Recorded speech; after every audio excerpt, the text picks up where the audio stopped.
የዝቋላ አባቶቻችን አሁንም ታርደውብናል። አሁንም በዚያ በተራራማው ስፍራ ይችን ዓለም ንቀውና ትተው በዚያ ስፍራ ላይ የከተሙት እኛ አባቶች ዳግም በአንገታቸው ስለት እንደገና ደግሞ በሰውነታቸውም ጥይት ገብቶ ሞተዋል።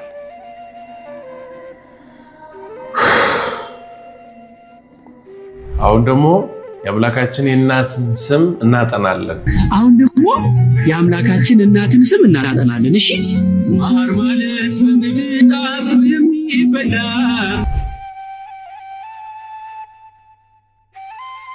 ሰላም ጤናን ፍቅርን እና በረከትን ይስጥልን። ውድ የተከበራችሁና የተወደዳችሁ የክርስቶስ ቤተሰቦች እንዲሁም የድንግል ማርያም የቅድስት ድንግል ማርያም የአስራትና የአደራ ልጆች የሆናችሁ የግዕዝ ቲዩብ ተከታታዮች እንዴት ሰነበታችሁልኛል? እንደምን ሰነበታችሁ? እግዚአብሔር አምላክ ኃያሉ የተባረከና የተመሰገነ ይሁን። በያለንበት ሁላችንም ሰላም ይኖረን፣ ሰላምን አንጣ።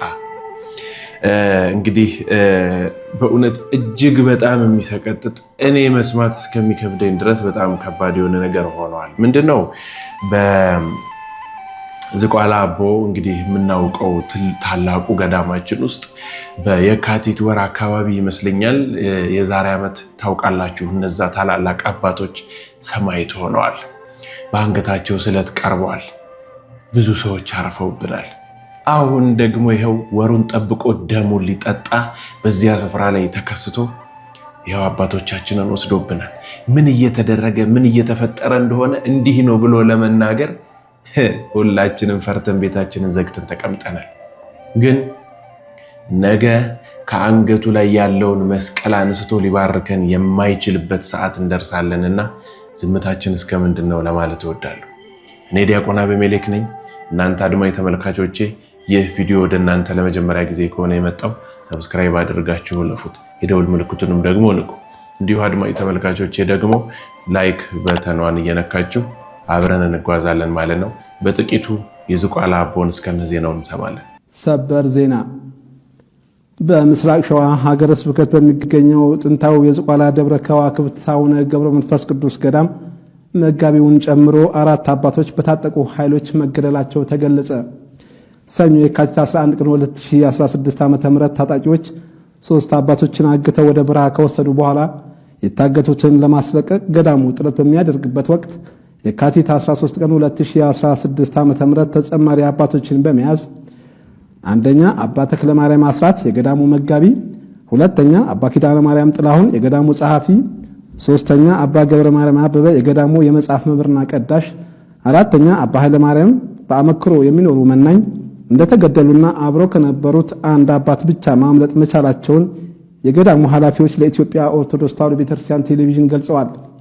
የኢትዮጵያ ኦርቶዶክስ ተዋሕዶ ቤተክርስቲያን መገናኛ ብዙኃን አገልግሎት ስርጭት ድርጅት በሰማዕትነት በተገደሉት አባቶች ህልፈተ ሕይወት የተሰማውን ሐዘን እየገለጸ ለገዳሙ ማህበረሰብና ለመላ ኦርቶዶክሳውያን መጽናናትን ይመኛል። እንግዲህ ይኸውላችሁ ይህ ልክ የዛሬ ዓመት የካቲት ወር ላይ የተከናወነ ነው። ልብ ብላችሁ አስተውሉ። ያ ጥማታም የሆነ ደም የሚጠማው ዛሬም ዘንድሮም በ2017ም እንዲሁ ሆኗል። በጥቂቱ ደግሞ ዛሬ የሆነውን ላሳያችሁ።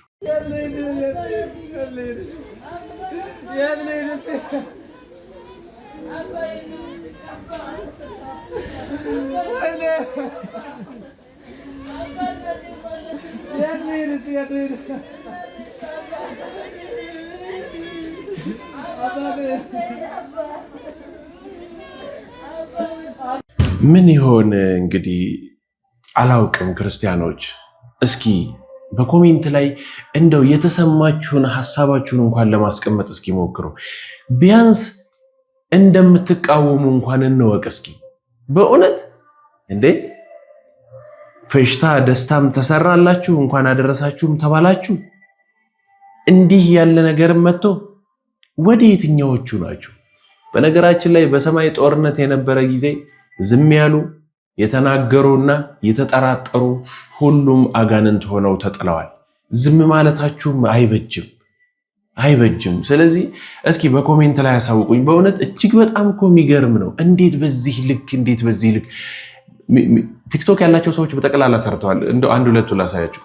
በዙቃላ ደብረ ከዋክብት አንድነት ገዳም ልክ እንደ ዛሬ ዓመቱ ኦርቶዶክሳውያን መናንያን በባታቸው ውስጥ እንዳሉ ልክ በዛሬ ዕለት ማለት ነው ሰኔ 15 በታጣቂዎች ተገድሏል። የተረፉት ታፍሶ ተወስዷል።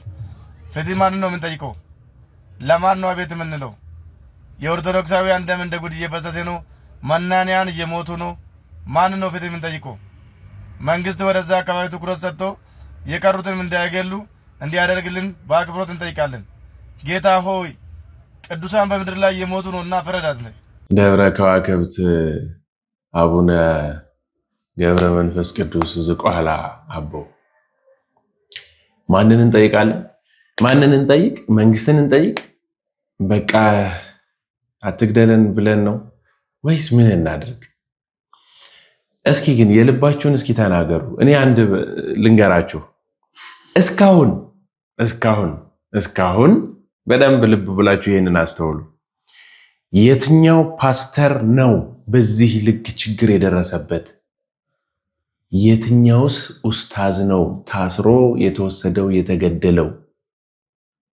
የትኛው? አይገርምም? የትኛው? በጣም የሚገርማችሁ የቅድስቲቱ ቤተክርስቲያን እውነተኛይቱ ኦርቶዶክስ ቀጥተኛዋ ሃይማኖት ግን ይኸው አባቶቻችን ቀዳማውያን የአብነት መምህራኖች በደንብ እየታሰሩ በደንብ እየተገረፉ እየተገደሉ ነው። ሰማዕት እየሆኑ ነው። ሰማዕትነታቸው እኮ እጅግ በጣም መልካም እኮ ነው። ግን ለምን እኛ ሳንፈልግ እኛ ሳንወድ ስለምን ስለ ክርስቶስ በኖሩ በዚያ ቦታ ላይ አያችሁ፣ አውሬው ደስ አይለውም።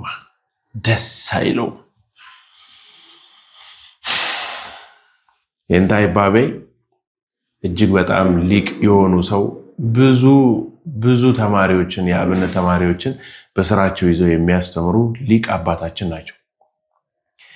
ለጥያቄ እንፈልጎታለን ተብለው ተወስደው ረዥም ቀናቶችን ታስረዋል። እንዲህ ብለው የጻፉትን ላሰማችሁ። ማዕበል ፈጠነ ናቸው ይህንን የለጠፉት። ይህ የምጥ መጀመሪያ ነው። የኔታ ማዕበል ፈጠነ። የቀደሙ መምህራን ስለ ራሳቸው መከራ ጠንቅቀው ያውቃሉ። በመከራ ዘመን ቀዳሜ ሰማዕትነታቸው ከእነርሱ የተሰወረ አይደለም። ከቅዱስ ጴጥሮስ እስከ ሊቀ ብርሃናት ይባቤ ድረስ መከራ ተመላልሶባቸዋል። ለዚህ ነው አንቀጸ መምህራንን ሲተረጉሙ አሌሎን ለጽኑሳን ወለእለ ያሐጽና በውእቶን መዋዕል ባለው ፊት ለፊት በዚያ ወራት ምዕመናንን በትምህርት ጸንሰው በትምህርት ወልደው ለሚገኙ መምህራን ወዮላቸውም። መከራው በመምህራን ይጸናል። አልፈህ መምህሩን በለው የሚል አዋጅ ይነገራልና ይላሉ። የኔታ ይባቤ የመምህራን ሁሉ ቁንጮ ስለሆኑ የመከራው ጀማሪ ሆነዋል። ይህ የምጥ መጀመሪያ ነው። የኔታ ማዕበል ፈጠነ። ከዚህ የተለየ ነገር የለም። እኔ አሁን መናገር የምፈልገው ወደ እናንተ እንዲተላለፍላችሁም የምፈልገው ነገር በዚህ ቪዲዮ አባቶቻችንን እየነጠቁን ስለሆነ፣ መሪዎቻችን እረኞቻችንን እየነጠቁን ስለሆነ ምን እንድንረከብ ነው የተቀመጥነው? ምን እንድንይዝ ነው? እሺ ስለዚህ ንስሐ መግባት ያለብን አይመስላችሁም? መመለስ ያለብን አይመስላችሁም? ያ ስሙ ቴዎድሮስ እንዲሁ በተለምዶም ሊሆን ይችላል፣ በአንዳንድ መጽሐፍ ላይም አለ። ግን በቴ የሚጀምር ያ ንጉስ የሚመጣው በዚያ በፍካረ ኢየሱስ ላይ እንደተጻፈው ምን እንደሚል ታውቃላችሁ? የኢትዮጵያ ሕዝብ የሚመለስ ከሆነ ነው የሚለው። የሚመለሱ ከሆነ ይመጣል፣ ካልተመለስን አይመጣም ማለት ነው። ትንሣኤዋን ላናይ እንችላለን ማለት ነው። እኛ በዚህ ልክ ክፉዎች ሆነን ካለፍን፣ በዚህ ልክ ከከፋን ላናየው እንችላለን። ስለዚህ በእንቅርት ላይ ጆሮ ደግፍ ሆነን ሀገራችንንም ሃይማኖታችንንም እራሳችንንም ከምናጣ ግፋ ቢሉ ለአንዱ መድኃኒት ልንፈልግ ይገባል። እሱም ለኃጢአታችን ነው። ተሸክመነው እንደ አያቶቻችን ቅርስ እንደተሰጠን ነገር ተሸክመን ከምንዞር በእውነት ነው ምላችሁ ከእንደነዚህ አባቶች ተጠግተን ትምህርትን ተምረን ዕውቀትን አግኝተን ንስሐ ታጥበን ወደ ስጋው ደግሞ ብንቀርብ መልካም ነው ባይነኝ። እኔ ነግራችኋለሁ። ስለዚህ ይቅርብን። ገዳማውያን እየተረሸኑ ነው። ገዳማውያን እየታረዱ ነው። የአብነት ተማሪዎች እየተረሸኑ ነው። ገዳማት እየተዘጉ ነው። ይሄ ሩቅ አይደለም። ሀገር እግዚአብሔር ተብላ ሲነገርላት የኖረች ሕዝብ እግዚአብሔር ተብሎ ሲነገርልን የኖርን 24 ሰዓት እግዚአብሔር የሚመሰገንባት 24 ሰዓት ስብሐተ እግዚአብሔር የማይቋረጥባት ሀገራችን ኢትዮጵያ ዛሬ የደም መሬት እየሆነች ነው። 24 ሰዓት የእግዚአብሔር ምስጋና የማይቋረጥባቸው ገዳሞቻችን ዛሬ መከራ ላይ ነው ያሉት፣ ስቃይ ላይ ነው ያሉት። ክርስትና ዛሬ እየተሰደደች ነው። የደም ዋጋ እየከፈለች ነው። ሃይማኖታችሁን አስቡ። ዘላለም አንኖርም። ጨክኑ ክርስቲያኖች፣ ጽኑ በሃይማኖታችሁ። ሃይማኖታችሁን ጠብቁ። ክርስትናችሁን ጠብቁ። ታሪካችሁን ለልጆቻችሁ ንገሩ። ሃይማኖታችሁን ለልጆቻችሁ አስተምሩ። አስተምሯቸው፣ ንገሯቸው። ሺህ ዘመን አንኖርም። ለዘላለምም በዚህ ምድር ላይ አንቀርም። እንሄዳለን ሁላችን። እውነትን ይዘን ብንሄድ ይሻለናል። እውነትን ይዘን ብንጓዝ ይሻለናል። ሃይማኖታችንን ጠብቀን ብንጓዝ ይሻለናል። በየገዳማቱ በየበረሃው ውስጥ ስለተሰደዱት ፍቅርህን በመምረት ዓለም ውዳቂ ምናምንቴ ሆነው ስለ ፍቅር ሲሉ ክብራቸውን ትተው እግዚአብሔር ሆይ ማረን፣ እግዚአብሔር ሆይ ማረን። ብፁዕነታቸው ያስተላለፉት መልእክት በደንብ ኃይልና ትልቅ ጉልበት እንዳለው የሚናገር ነው። በጆሮአችሁ የገባውን በልባችሁ ውስጥ አኖሩትና ወደ ውሳኔ መሄድ መልካም ነው ብዬ አስባለሁ። 1000 ዓመት አንኖር አሉ እኮ። እሺ በዚህ ወር በዚህ በሰኔ ወር እንግዲህ ይዘን እየጾምን ባለነው በዚህ በጾማችን ሰዓት ነው ይሄ እየሆነ ያለው አይደል? እንደው ስለ ክርስቶስ በእውነት ነው ምላችሁ በኮሜንት ላይ እንድትጽፉልኝ የምፈልገው ነገር አለ። ስንቶቻችንን ምን ጾመው? እኔም ጾም። በነገራችን ላይ ውዳሴ ከንቱ አይደለም። እሺ ቤተ ክርስቲያን 7ቱን አጽዋማት አውጥታ ሰታን እኛ ስንጾም እንደው ለውዳሴ ከንቱ እንዳይሆንብኝ ብላችሁ እንዳታቱ። ይሄ ውዳሴ ከንቱ ህግ እኮ ነው። ካፈረስክ እኮ ኃጢአት ነው። ከዛ ከህጉ በላይ የሆነ ነገር ስታደርግ እኮ ነው ውዳሴ ከንቱ።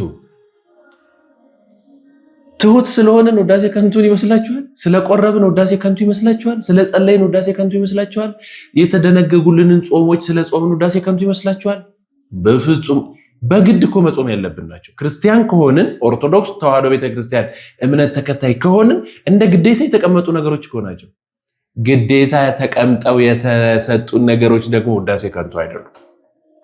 ስለዚህ እኔ እጾማለሁ ብላችሁ እስኪ ጻፉ፣ ኮሜንት ላይ ጻፉ እስኪ እኔ የሰኔ ጾምን የሐዋርያት ጾምን እጾማለሁ ብላችሁ ጻፉ እስኪ። የምሬን ነው ምላችሁ። ሀገሪቱ በሙሉ እንደማትጾም ሀገሩ ይናገራል። ከተማው እኮ ይመሰክራል። ማንኛችንም እንደማንጾመው ይሄን ጾም ከተማይቷ እኮ ትናገራለች። ይሄን ጾም ብሎ የዘጋ ስጋ ቤት አለ? ይሄን ጾም ብሎ የማይከራይ ያልተከራዩት ወተት አለ? ይሄን ጾም ብላችሁ በእውነት ሊገባ ነው ብላችሁ የተዋችሁ ሰዎች አላችሁ? በጣም እርግጠኛ መሆንበት አንዳንድ ምክንያቶች ምን አሉ መሰላችሁ? ከካህናትና ከዲያቆናት እንኳን ቅጥረኛ ስለሆኑና እንደው በመሃል ቅዳሴ ስለሚገቡ እንጂ የሚጾሙት ብዙ ሰዎች አይጾሙ። ታዲያ እኛን ነው የሚምረን? እኛን ነው ይቅር የሚለን? ባንታረድ ቢያንስብን። በክብር ላይ ክብር ሰጥቶን ከተጠሩት ውስጥ ተመርጠን ቤተ መቅደሱን የምናገለግል ሰዎች እንኳን በምንችለው ልክ አይደለንም። በምንችለው ልክ ቤተ መቅደሱን አናገለግልም። እንደው በብቃት በመመረጥ ምናምን አይደለም፣ በፍጹም እኮ አይደለም። በምንችለው እንችላለን አይደል? ለምሳሌ አንድ ቅዳሴ ለመቀደስ 18 ሰዓት ጾሞ እንደሚቀድስ ካህን 18 ሰዓት ምን ጾመው ስንቶቻችን እንደሆነን በደንብ እናውቃለን። በደንብ ማታ 1 ሰዓት 2 ሰዓት ላይ ራት ሳይበላ ጠዋት ላይ ቅዳሴ የማይገባ ሰው አለ? ሁሉም ሰው ነው የሚገባው። በጣም ከጥቂት ሰዎች ውጪ ራት ይበላሉ።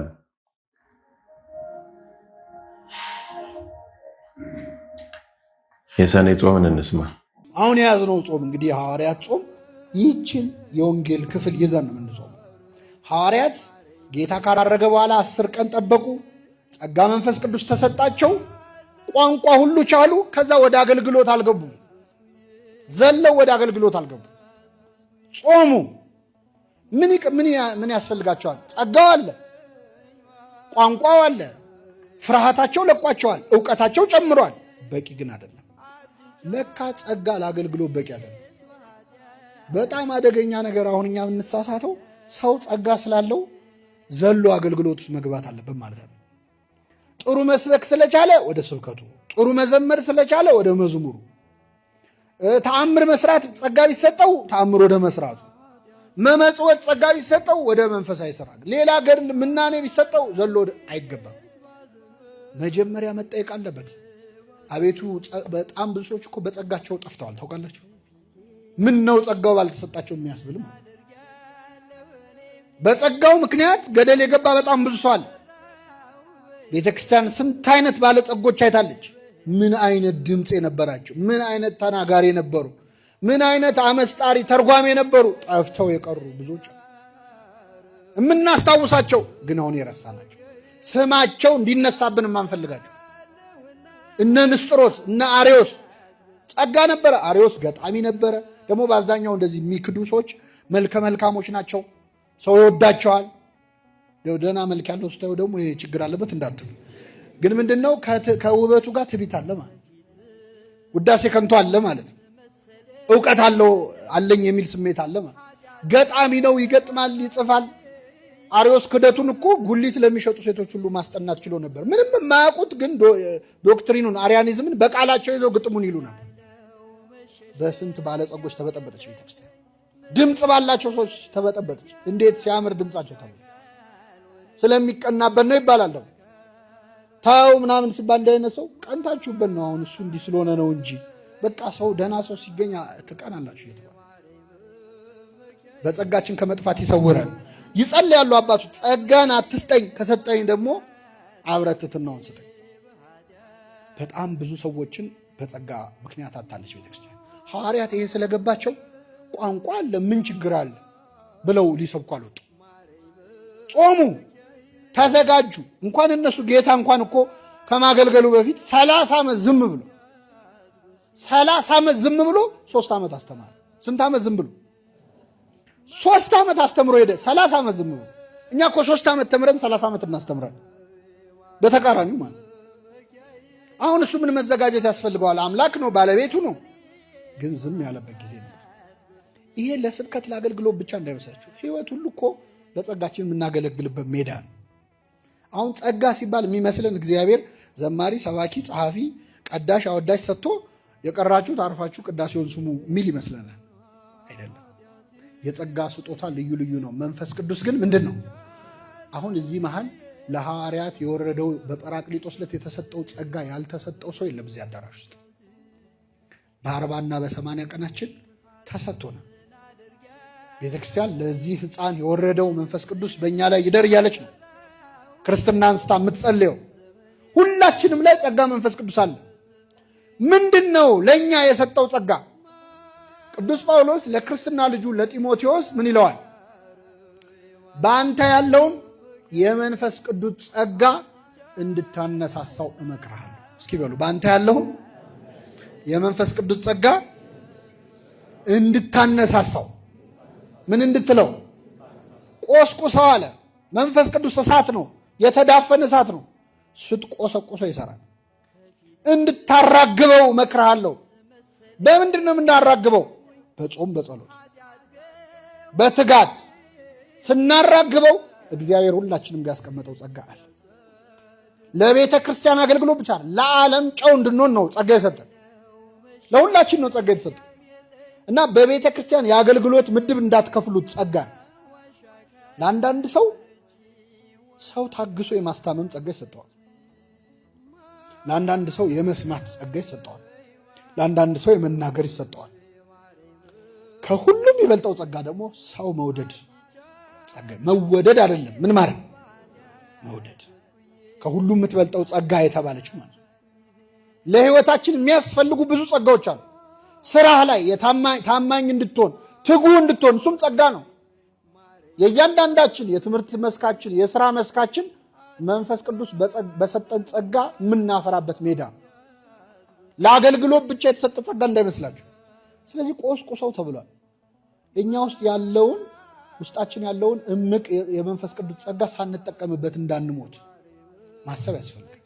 አዎ ጸጋ ልዩ ልዩ ነው አይደል? መንፈስ ቅዱስ ግን አንድ ነው ያለውና ቃለ ሕይወት ያሰማልን ለመምህራችን ዲያቆን ሄኖክ ኃይሌ ደስ በሚል ሁኔታ ነው የገለጸው። እና ምን ልላችሁ ነው ይሄንን ያመጣሁት፣ በዚህ በሰኔ በሐዋርያት ጾም ላይ የምንጾመውን ጾም በምን አይነት ጸጋ ጾመን ፍሬ እናፍራበት፣ ምን አይነት ይሁን የጾምን ሰዎች የምንጾም ሰዎች በምን አይነት ፍሬን መጨረሻ ላይ እናፍራበት፣ የተሰጠንን ጸጋ በትክክል እንጠቀም። ስላለን ብቻ ደግሞ እንደዛ ልንሆን አንችልም። አሁን ለምሳሌ አይችሉም እንደኔ ግን እንደው የፕሮቴስታንት እምነት ተከታዮች ሰባኪዎቻቸው ኦርቶዶክስ ቢሆኑ መስበክ ይችላሉና ወደ ምህረቱ ላይ ቆመው መናገር ይችላሉና በእነሱ አዳራሽም ቆመው ስለሚናገሩ ይችላሉና መተው ወደ ምህረቱ ላይ ቆመው ያስተምራሉ ማለት ነው? በፍጹም አይደለም።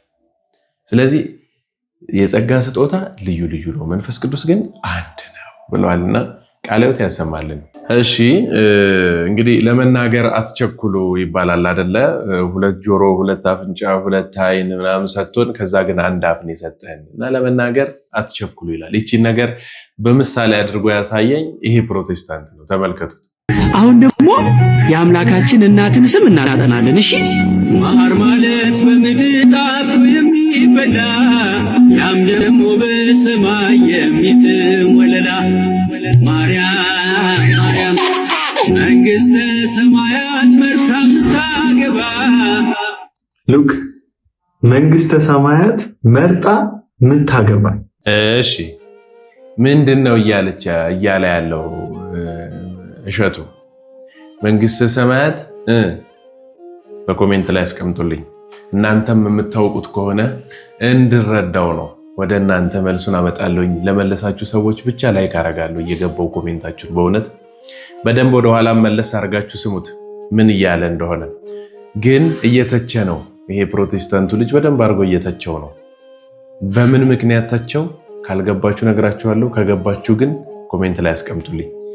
ዛሬ ሁላችንም በየቤታችን ይህንን ቪዲዮ በሰማን ሰዓት አሁን ይሄው እየሰማ ያለው አንቺም፣ እናንተም፣ እርሶም፣ አንቱም ሁላችሁም ይህን ቪዲዮ ሰማችሁ አይደለ? አንድ ነገር አስታውሱ። አንድ አቡነ ዘበሰማያት እንበል። በዝቋላ ላረፉ አባቶቻችን ወደ እግዚአብሔር እንጩህ እባካችሁን። ባላችሁበት ስፍራ ሆናችሁ በእውነት ከመቀመጫችሁ ማትነሱ ከከበዳችሁ ጌታ ሆይ በቃችሁ በለን እባክህን ብለን አንድ አቡነ ዘበሰማያት እንበል። የምሬን ነው ምለው። ይሄ በጣም ከባድ ነው። ተው፣ እኛ አልገባን ይሆናል፣ ግን እየሆነ ያለውን ተው። ምን አርጉ ነው የምትለን እንዳትሉ፣ ምን አርጉ እያልኳችሁ መሰላችሁ?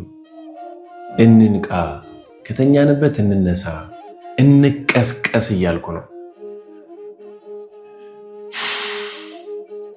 ሁላችንም ልባችን ውስጥ ያለውን እናውቀዋለን። እሱን እናድርገው። ተዘጋጅተው የቀረቡላችሁ ቪዲዮዎች የዛሬዎቹ እነዚህን ይመስሉ ነበር። በሌላ መርሃ ግብር ተገናኝተን ዳግም እስከምንማማር ድረስ ቸሩ እግዚአብሔር አምላካችን ኃያሉ ሀገራችን ኢትዮጵያን፣ ሃይማኖታችን፣ እምነታችን ኦርቶዶክስ ተዋሕዶ ቤተክርስቲያንን ዳሯን በእሳት መሃሏን ገነት አድርጎ እቅፍ ድግፍ አድርጎ ይጠብቅልን። ወስብሐት ለእግዚአብሔር። ቻው